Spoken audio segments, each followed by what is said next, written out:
Kia ora folks, welcome to my woodworking channel. Does this look familiar?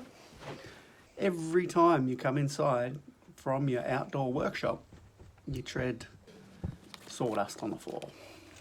And you got to clean that stuff up every time. Or take your shoes off.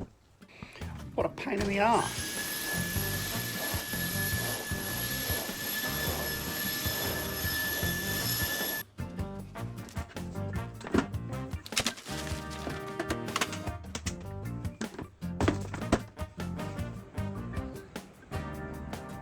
If only there was a solution to this problem.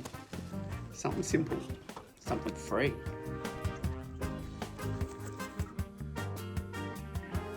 Today we're going to be making a kind of a holder or a picture frame for that doormat I just found. The job's not really about making a front doormat thing. The job's about testing and using my spline jig for the first time. So let's get into that. As always, I'm using recycled materials. This job's made from the stretches of two different kinds of pallets and some scraps I had in my skinny scrap bin.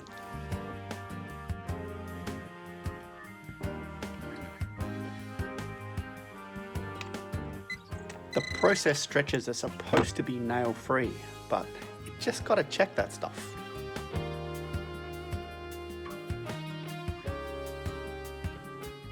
The milling process is a bit repetitive, basically cleaning up the boards, ripping, edge jointing where appropriate, and cutting a 16mm rabbet out of the inner frame just to house the mat when the frame comes together. And then, I used my crosscut sled to create the 45s for the mitres.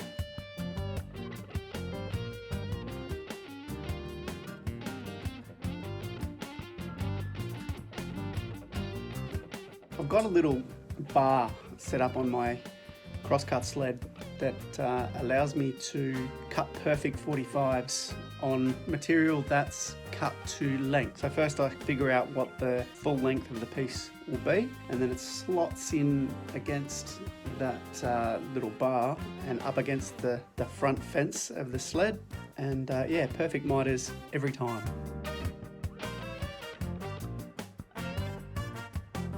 Slight difference for the outer frame pieces here. I started with a bit of edge jointing.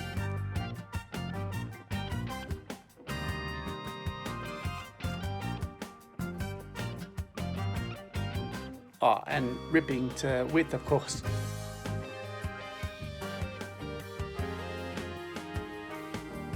And then milling them to 35mm high so they'd fit under the step. From here, it's pretty much just a repeat for the outer frame of what I did for the inner frame. So I'll just let that play through.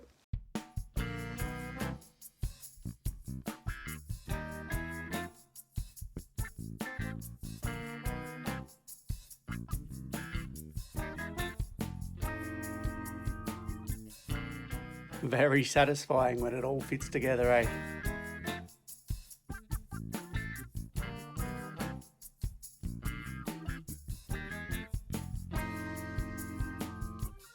I lost the video for the glue up for the inner frame.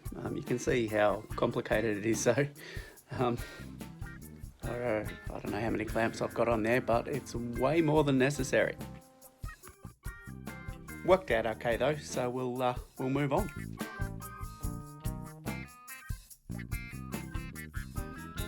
Here we are. This is what the project's actually all about. Putting splines in 45-degree mitre joints. And first running of this spline jig, which is wonky, but it cuts pretty good splines. So we're happy, but what does the inspector think?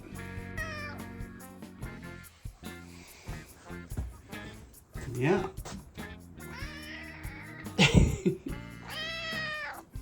We're all splined up.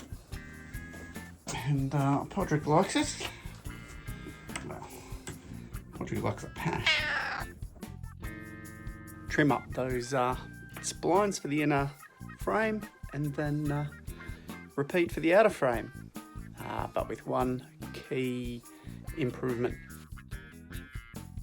Can you spot what that is? How cool is that? I've seen people using these Vandy clamps, and I thought, why don't I just make one of my own out of these standard ratchet clamps. So yeah, just knocked up these little corner guys. So yeah, I was very happy with that process. This next one, on the other hand, I'm just cutting notches to put slats in to support the mat, and I just stuffed it up over and over again. But you'll never see it, so yeah, we're just going to leave it. Just another little bit of milling here, just making the slats for those notches that support the mat, and that's all the parts and pieces made. Whack them in with a bit of glue. Then once that's dry, trim them to length on the table saw, and yeah, job's right. Outer frame out of its fancy clamps, and it still fits nice. So we're onto the gigantic spline cutting. These things are 6 centimeters deep, and yeah, I was a bit scared about doing them. All's well that ends well though. No problems at all with the fancy new Spline Jig.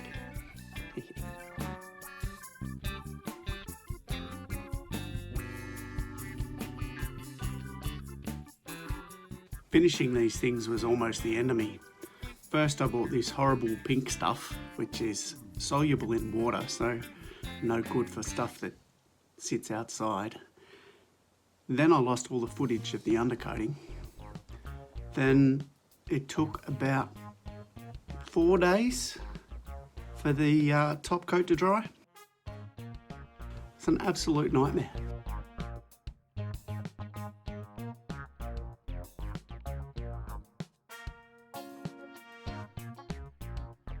All worth it in the end though.